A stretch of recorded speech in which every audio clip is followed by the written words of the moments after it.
podcasts, a sua aula vai começar. Pegue seus materiais e um café. Esperamos que tenha uma ótima experiência na aula de hoje. Conforme a Lei 9.610/98, a reprodução total, parcial e a divulgação sem autorização é proibida. A FME deseja uma ótima aula para você. Boa noite a todas e todos.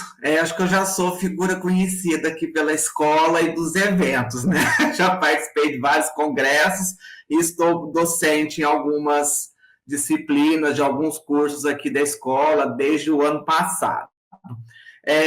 Nos dois últimos congressos, né, o de Direitos Humanos, eu falei um pouco sobre a história da legislação da infância e da adolescência no Brasil. No congresso passado de Psicologia no Sistema de Justiça, de Psicologia Jurídica, eu falei sobre o princípio do melhor interesse da criança em ações de convivência familiar, em processos judiciais de o que chamam de regulamentação de visita, que nós, Serviço Social e da Psicologia, temos chamado de convivência familiar. Neste congresso, fazendo aí um link com as minhas falas anteriores, e até mesmo o próprio conteúdo do congresso, e espero que da terceira turma aí dessa pós-graduação, espero que forme turma, eu vou falar um pouquinho sobre a violência contra crianças e adolescentes em ações de guarda. Eu tenho participado de um grupo de estudos do Tribunal de Justiça aqui do Estado de São Paulo, por ser assistente social do Tribunal de São Paulo, e o grupo ele estuda basicamente essas questões da perspectiva da violência nestas ações de guarda e regulamentação de convivência, né? Então, pegando um pouco o gancho dos congressos anteriores, quando a gente atua no judiciário, pensando um pouco aí a experiência, né, a prática profissional e a praxis com os pressupostos teóricos da profissão, dentro do Estatuto da Criança e do Adolescente, da Convenção Internacional dos Direitos da Criança, preza-se pelo princípio da prioridade absoluta, né? Crianças e adolescentes são prioridade na proteção da família, na proteção da sociedade e também do Estado. Vejam que é um tripé de responsáveis pela proteção integral de crianças e adolescentes: Estado, sociedade e famílias.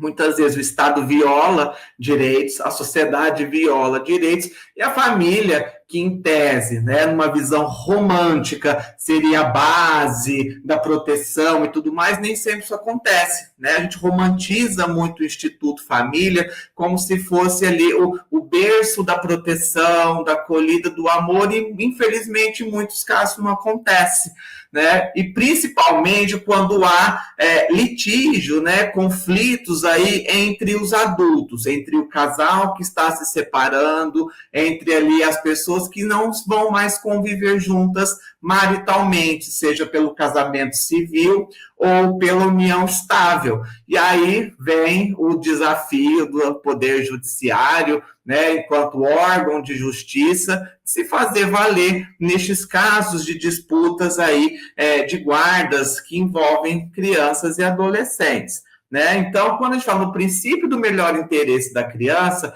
é resguardar que a decisão judicial, o parecer técnico do assistente social, o parecer técnico da psicologia, prime pelo que é melhor para a criança ou para o adolescente naquele momento da vida dela, naquele contexto histórico, social, familiar, em que está ocorrendo ali um processo judicial de disputa de guarda ou de regulamentação de convivência. Geralmente vem as duas matérias juntas no processo, convivência e guarda para um, o outro convive, a guarda fica com a mãe, o pai convive, ou a guarda fica com o pai, a mãe convive.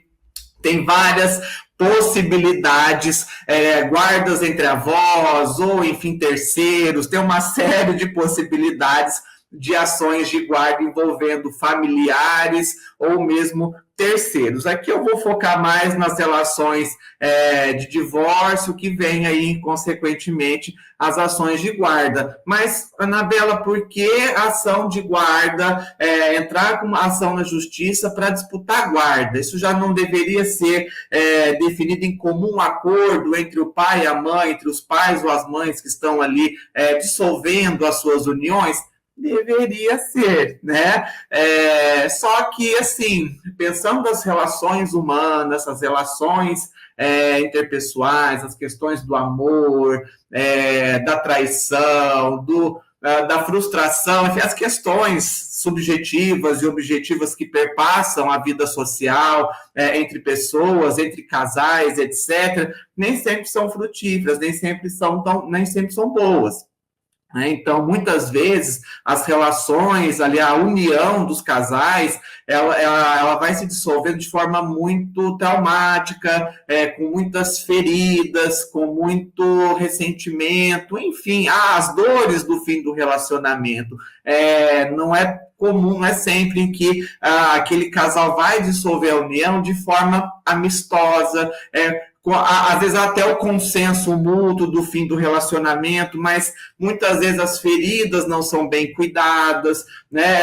As questões que envolveram, que motivaram o fim das relações, não são dadas a devida atenção especializada, né? É difícil pessoas que buscam apoio técnico especializado para lidar com essas questões. E aí, a criança ou adolescente que não tem nada a ver com aquele contexto de dissolução da união, acabam aí sendo introduzidos, né, no que eu chamo de contexto de fogo cruzado, né? O pai de um lado, a mãe do outro, os dois se odiando, querem acabar com a relação, enfim, e colocam os filhos aí no meio, disputando também a questão da responsabilidade legal por eles. Então, veja que é um cenário é um campo minado que nós temos que ter um cuidado técnico, teórico, ético, instrumental, político, metodológico, enfim, pensando nas dimensões do serviço social, as dimensões da psicologia. Estou falando, claro, enquanto assistente social, não tenho propriedade para falar da psicologia, mas enquanto formação profissional, o olhar crítico, reflexivo que que nós somos preparadas, né, e preparados desde a graduação, o olhar que nós temos que ter nestes casos, né? O pai que aguarda, a mãe que aguarda, ou fica já combinado que a guarda fica com a mãe, porque ainda há uma visão também patriarcal. A gente vê muito, até nas entrevistas no judiciário, eu acho que realmente o filho tem que ficar com a minha ex-esposa, né? Porque filho fica com a mãe, não com o pai, né? É aquela visão antiga de que o pai é o provedor e a mãe é a que cuida, a que educa, né? Parece que isso é uma divisão de papéis que no mundo de hoje já não cabe mais. Existe, mas pensando os arranjos de família, as dinâmicas familiares do nosso tempo, não dá mais para distinguir papéis de gêneros muito direcionados e fragmentados no contexto de família. O pai pode prover, a mãe hoje pode prover, porque mães também trabalham, as mulheres, além do trabalho doméstico, né, cuidar da casa, cuidar dos filhos, fazer comida, etc, que muitos aí não ficam com essa sobrecarga. Aos homens também cabe essa divisão de tarefas domésticas, mas também o papel da educação, do amor, do cuidado com os filhos, né? Parece que o pai é aquele homem frio que só leva comida na mesa, que leva dinheiro para casa, e a mãe toda ali sentimental, que cuida. Não é mais assim, né? Pode ser que muitas famílias ainda vivam uma rotina, uma dinâmica como esta, mas os tempos mudaram. As questões de trabalho, necessidades financeiras, demandas que os filhos vêm trazendo, cabe a divisão de responsabilidades pelo pai e pela mãe. E quando eles se separam pela dissolução da união estável ou pelo divórcio, essa partilha de responsabilidades meio que se complica, porque eles não estão vivendo mais juntos, mas a criança ou o adolescente tem o direito ali de conviver e de ser cuidado, de receber atenção, afeto e provisão material do pai e da mãe, independente do endereço, independente das relações. Eu tenho falado muito isso em entrevistas, até num atendimento que eu fiz ontem, que também envolveu, uma situação que já houve o divórcio há uns anos atrás e está aí já há um ano correndo uma ação de guarda, convivência, envolvendo o pai e a mãe de uma criança. A gente sempre comenta, sempre provoca a reflexão. Até falei isso no congresso anterior de psicologia jurídica. Existe o divórcio entre o casal, a dissolução da união estável, só que o casal se separa, só que não há o divórcio da parentalidade. A destituição do poder familiar, que é um outro assunto, só ocorre em casos em que os pais realmente não cuidam dos seus filhos, negligenciam, cometem violências ou falecem, né? Deixam de existir na vida daquela criança, por abandono, por morte, enfim, por violência, etc. Não estou falando da destituição nesse sentido, tá? Estou falando quando há o divórcio entre o casal, não há o divórcio da parentalidade. E não há essa reflexão pelo pai e pela mãe ali na ação judicial. Às vezes a gente observa na leitura do processo e na discussão que nós fazemos com eles nas entrevistas, a questão do ressentimento, a partilha dos bens, muitas vezes os interesses pessoais e a necessidade de alfinetar o outro, de atacar o outro é tão grande que a proteção aos filhos fica em segundo plano. Aí que entra o princípio do melhor interesse da criança e do papel, do trabalho do Poder Judiciário, e principalmente do setor técnico de serviço social e psicologia, ter esse cuidado, esse olhar crítico reflexivo para produzir uma opinião técnica que melhor condiz ali com a necessidade da criança, que vai ser melhor para aquela criança, para aquele adolescente, naquele momento. Porque, pessoal, seguinte, mesmo com as nossas opiniões técnicas ali no laudo, no parecer técnico, dentro do processo, muitas vezes ainda o conflito entre o ex-casal vai desenrolar por muito mais tempo, né? Já chegamos a atender casos em que já houve pareceres técnicos anteriores do assistente social que me antecedeu na comarca que eu atuo, da psicóloga que atua comigo ainda hoje, que já houve uma opinião técnica há uns anos atrás, pensando da convivência paterna de uma determinada criança. Só que, em muitos casos, mesmo com as nossas sugestões técnicas e com a determinação judicial, muitas vezes do ex-casal que eu falei, enfim, não conseguem cumprir até o que é determinado judicialmente, pensando o direito da criança de estar perto do pai e da mãe, independente se não estão mais juntos, se o pai mora numa cidade, a mãe mora em outra, independente dos contextos familiares atuais, depois dessa dissolução da união, a criança permanece com os mesmos direitos.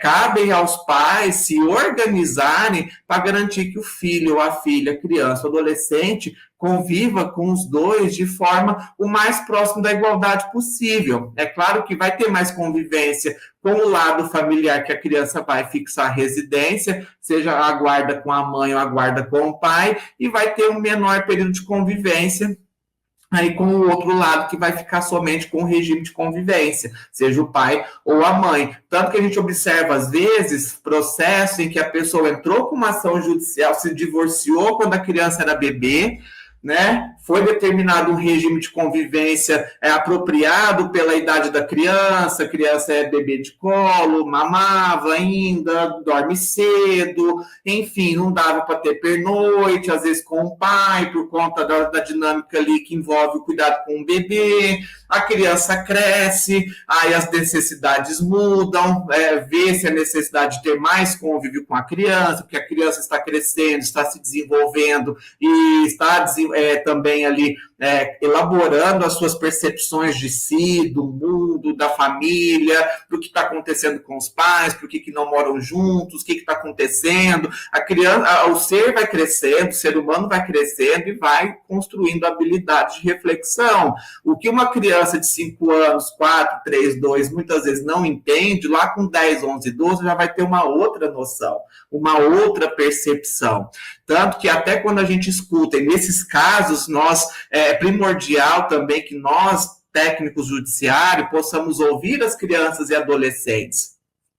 A depender da idade, a gente usa muito a técnica da entrevista lúdica, a partir do brincar, a criança traz ali elementos, informações que podem ou não auxiliar no parecer técnico, auxiliar nessa leitura de realidade dessas famílias, e a depender da idade, claro, a entrevista um pouco mais ali formal, só que, né, de forma que a criança se faça entender, né, que nós nos façamos entender pela criança ou pelo adolescente. Então, a linguagem é sempre muito importante também para que a gente consiga dialogar e extrair informações, né, coletar informações a partir de um diálogo com crianças e adolescentes. Então, a gente escuta, a gente envolve a criança e adolescente na escuta, nas entrevistas sociais e psicológicos, justamente para ouvir delas o que elas pensam a respeito do que está acontecendo, né? Como que elas pensam a relação com o pai, com a mãe, como está a relação, com quem deseja realmente morar, porque muitas vezes os pais ali na ação de guarda colocam a criança como requerente do processo, representado pelo adulto. O meu filho que disse que quer morar comigo, por isso que eu estou entrando com ação. Essa criança fala, não, eu não falei isso, né? Enfim, e a gente observa também, às vezes, uma manipulação, a criança com um discurso muito ali alinhado dos adultos, né, da família que vive com ela, uma fala ali que ela foi orientada a levar certas informações, né? Enfim, situações muito complexas e diversas que envolvem as ações de guarda e convivência. E quando a gente fala das manipulações, vem aí o assunto tão, ainda é polêmico, a gente fala da alienação parental. É claro que a gente tem que tomar muito cuidado na hora de identificar, porque nos processos judiciais, os advogados colocam, é alienação parental, a mãe está cometendo alienação contra o pai, ou o pai está privando a criança de ver a mãe, está falando mal dela. A gente vê os advogados ali para defender os seus clientes, eles vão se munir do discurso jurídico, sentimental, porque a gente lê algumas petições que parecem um roteiro de novela mexicana, né? Tem muito drama, tem muitas tensões, tramas. Você vai ouvir as partes, não é muito daquilo que está escrito ali, né? Claro que a leitura é uma coisa, a realidade familiar é bem diferente, né? O interessante do trabalho no judiciário nesse sentido é que quando você lê a petição, você lê o processo, a contestação e tudo mais, você, nossa, caramba, que coisa. Você vai ouvir as partes, parece que dá outro sentido de compreensão. Então, a escuta qualificada é muito importante. Então, o nosso olhar profissional é fundamental nesses processos de ouvir todas as partes, quando possível. Falo quando possível, porque tem partes que moram em outra comarca, em outra cidade, vão ser ouvidas aí, então, pelos técnicos do outro fórum. Mas, a grosso modo, Serviço Social e Psicologia, o nosso cuidado nesse olhar, nessa escuta escuta qualificada, nessa percepção, nessa observação cuidadosa, técnica, para ouvir as partes e, assim, emitir uma opinião técnica que é melhor ali, interessante, pensando a criança naquele momento, porque as relações familiares mudam, as famílias se transformam, as crianças crescem, se tornam adolescentes têm outras demandas diferentes das crianças, e a partir daí as necessidades de revisão de guarda e de convivência vão mudando, né? Já chegamos a atender casos de processos que a criança ficava bem com a mãe e depois, na adolescência, passou a ter maior vinculação com o pai e pediu realmente para morar com ele, precisou entrar com ação de mudança de guarda. Né? A adolescente disse, eu prefiro ficar com meu pai, ou vice-versa, prefiro ficar com a minha mãe, as coisas mudaram, né? Tá diferente. Tem casos que a disputa é tão grande ali entre a mãe e o pai que a criança já nos trouxe relatos no sentido de dizer o seguinte, eu não sei porque que a minha mãe não me deixa ficar com meu pai.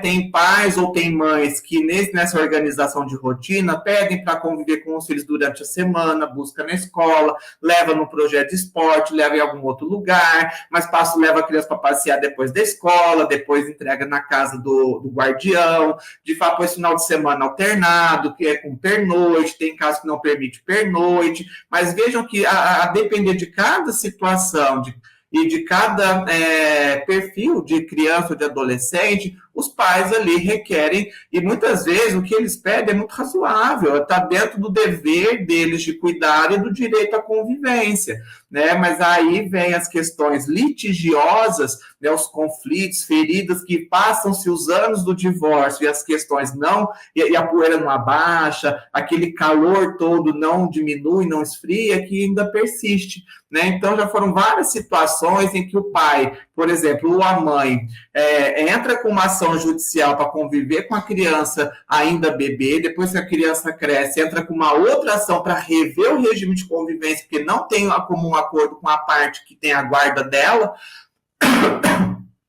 Aí depois a criança se torna adolescente, a pessoa entra com uma outra ação para rever novamente a guarda, porque o adolescente agora já com mais legitimidade, sua voz também tem aí o direito de escolha de com quem quer ficar e como quer conviver com o pai e com a mãe, como pode, ele também pode opinar a respeito disso, porque a criança e adolescente está no Estatuto da Criança, a opinião delas devem ser levadas em consideração, de crianças e adolescentes, adolescente até em coletar depoimento em audiência, né? Então, assim, o Estatuto traz a questão da voz, né? Da personalidade, criança e adolescente como sujeitos de direitos. E nestes casos, por isso que a gente gosta muito de ouvir também os filhos, né? E as filhas também, para entender deles aí o que está havendo e como que eles também aí têm convivido com as partes, para a gente poder, então, numa opinião técnica, direcionar o que é melhor para aquela criança naquele momento.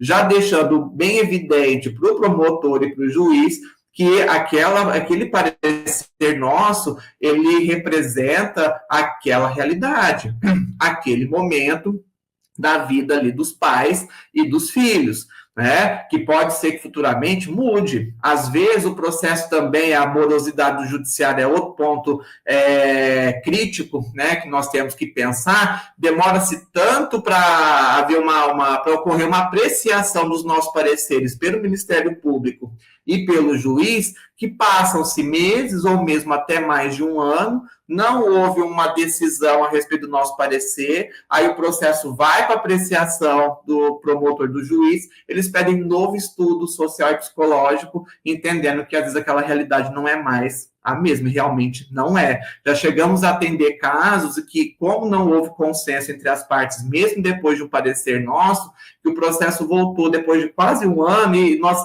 atendemos novamente as partes este ano. E realmente as coisas haviam mudado um pouco, tanto na esfera materna quanto na esfera paterna, né? Então, é importante, assim, que o judiciário, claro, dentro desse processo, toda essa morosidade, repense a sua dinâmica de trabalho. É claro que faltam profissionais e tudo mais, mas isso acaba também prejudicando não só o nosso trabalho, que a gente vai ter que refazer todo um estudo que nós já tínhamos dado uma direção para um dado momento, mas isso também acaba atrasando, acaba aí mais tensionando, né, os conflitos entre os pais, envolvendo os filhos. Eu falo violência contra criança e ações de guarda, que o meu entender enquanto assistente social judiciária, não estou nem falando somente das questões em que houve violência doméstica, então afasta-se a convivência ou tira-se a guarda de um dos pais ou das mães, porque assim, no Brasil nós temos guarda unilateral e guarda compartilhada. A guarda compartilhada é a mais recomendável, principalmente em casos em que os pais não se conversam de jeito nenhum.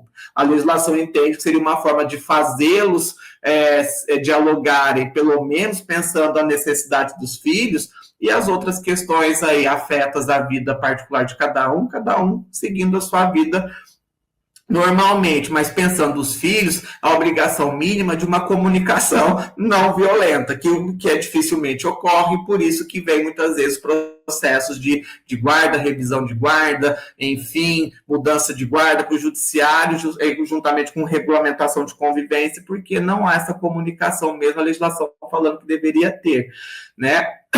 Em casos de violência doméstica, né, se há guarda compartilhada e a mãe ou o pai comete alguma violência contra os filhos, automaticamente a guarda compartilhada ela é dissolvida e a guarda fica com o outro familiar que está protegendo a criança, né? Isso é uma legislação de 2023, inclusive, a Lei 14.713, que ela proíbe a guarda compartilhada em caso de violência doméstica. Enfim, então, não estou nem dizendo somente nesses casos de violência direta contra a criança e adolescente, mas a violência psicológica, que o litígio entre o pai e a mãe, entre os pais ou entre as mães, acabam aí desdobrando sobre os filhos, né? Como eu disse no início da fala, a criança fica naquele fogo cruzado, o adolescente naquele fogo cruzado, é envolvido nas disputas, parece que é uma competição de quem vai ganhar a confiança do filho, filho, de quem vai ganhar o direito de ser o responsável legal pelo filho, é uma disputa. Parece que a criança faz parte da divisão de bens, daquele casal que se separou, está se separando, e a criança não é propriedade dos pais, não mais. Né? No Código de Menores tinha essa noção de objetos da lei, no primeiro Código de Menores, e antes da primeira legislação brasileira sobre proteção à infância, né, realmente as crianças e adolescentes eram tratados como propriedade dos pais, né, sem voz, sem direitos, né? É o que é melhor para mim, é melhor para o meu filho. Isso se arrastou por muito tempo.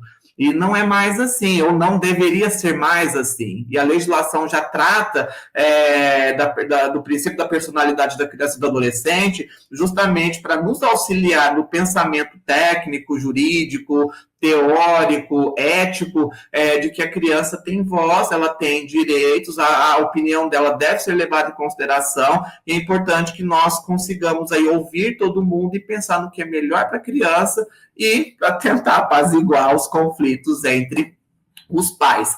Né? Então, eu entendo um processo de violência muito grande que essas crianças e adolescentes sofrem nessas disputas de guarda, né? Quando vai tentar tirar a guarda da mãe para passar para o pai, ou para o pai para passar para a mãe, cada um traz a sua versão dos fatos, todo mundo é culpado, todo mundo é inocente, mas e aí, né? Para o filho, para a filha, o que vocês pensam enquanto pais? A gente traz muito isso na reflexão, nos atendimentos, para realmente provocar. Tá, você está pedindo isso. Se não der certo, se o juiz entender que isso não cabe, você tem uma contraproposta, o que você pensa enquanto convive com o seu filho, que você quer tanto, né, você quer tanto exercer, né, ou assim, já que está acontecendo esses problemas, o que vocês propõem em termos de comunicação, de intermediação de comunicação, já que vocês não têm diálogo nenhum. E muitas vezes os pais colocam os filhos mais velhos. Minha filha é adolescente, foi um processo até recente que nós atendemos, que a filha adolescente, ela meio que intermediava a conversa do pai e da mãe, porque os dois não se falavam mais.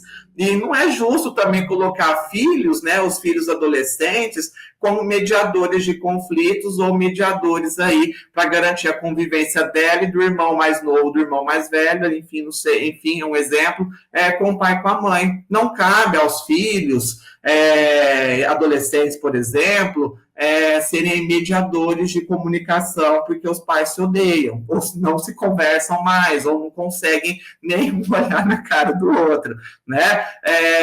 Isso também é uma violência.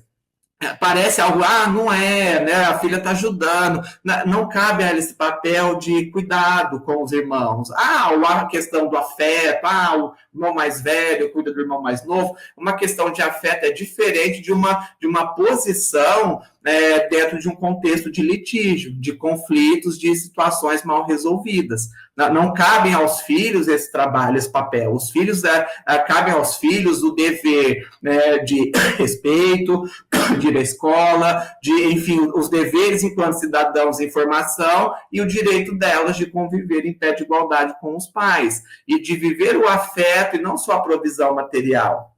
Então, vendo aqui que meu tempo já está acabando, eu queria, assim, até pensando nesses 3 últimos congressos que eu fiz fazer algumas amarrações de reflexão, entendendo desde o contexto legal da proteção à infância e adolescência, até questões mais específicas, como o eixo que eu trago refletindo sobre como a criança e adolescente pode ali, muitas vezes, indiretamente, sofrer violências, ou diretamente sofrer violências, somente por essa disputa de guarda, esse conflito, essa disputa, como se a criança fosse propriedade, como se houvesse uma competitividade, quem vai ganhar a causa na justiça, quem vai poder ficar com o filho, quem vai ter que conviver com o filho, sobre os meus termos. Não é assim, né? Não quis ficar comigo, eu também não vou mais deixar ver o filho. A gente já ouviu isso em entrevista, né? Já que se separou, também não vai conviver com o filho. Não é assim. O divórcio não é extensivo à filiação, a parentalidade é para a vida toda, né? Enfim. Mas, às vezes, ali muita gente sugere acompanhamento em saúde mental, aí vem o trabalho da rede, do sistema de garantia de direitos, o trabalho da política de assistência social, do serviço de convivência, fortalecimento de vínculos, o próprio trabalho do PAIF, que é ofertado pelo CRAS, ou, a depender da situação litigiosa, do nível de conflitos e violências, pelo PAEF, que é o trabalho do CREAS. Eu estou falando as siglas, mas são serviços da assistência social mais básicos, mais especializados, tá? Que trabalham com famílias e indivíduos. A própria rede de saúde mental, pensando o apoio psicológico, social, até mesmo mais rigoroso, psiquiátrico, enfim, para essas pessoas, para um cuidado em saúde mental. Enfim, a gente sempre sugere que essas famílias sejam acompanhadas pela rede de políticas públicas, compreendendo que elas demandam por apoios especializados para fortalecer o papel protetivo, familiar, materno e materno, e garantir que essas crianças sejam devidamente protegidas e garantidas a elas a devida convivência com os pais, independente se há afeto, rancor, ressentimento, saudade, arrependimento, etc. Não cabe aos filhos sofrerem ou serem penalizados ou envolvidos na história de vida dos seus pais, né? Até porque isso pode trazer aí algumas complicações para o desenvolvimento dessa criança, desse adolescente, até reproduzir no futuro o que ela viveu ali com os pais, né? Então, é importante que o nosso trabalho no judiciário, a produção de opinião técnica, nos laudos e pareceres, e a indicação de rede, trabalho em rede, possam garantir o que está na lei, que é a proteção integral dessas crianças e adolescentes e a proteção também da função protetiva e da dignidade destes pais que estão tão ali machucados também pelo fim dos relacionamentos, que por vezes essas dores se estendem por anos. Não é um trabalho fácil, mas é bem interessante, e fico por aqui, agradeço, espero que vocês tenham gostado da fala e espero vê-los aí e vê-las na nossa pós-graduação. Muito obrigada. Chegamos no final da nossa aula, e se você ficou até aqui, já deu para perceber como a MD leva o conhecimento muito a sério. E sabe o que vem depois? Uma pós-graduação especializada para quem quer aprender de verdade, com conteúdo prático, professores especializados e sem enrolação. A gente junta a teoria e a prática de um jeito leve e aplicável já na primeira aula.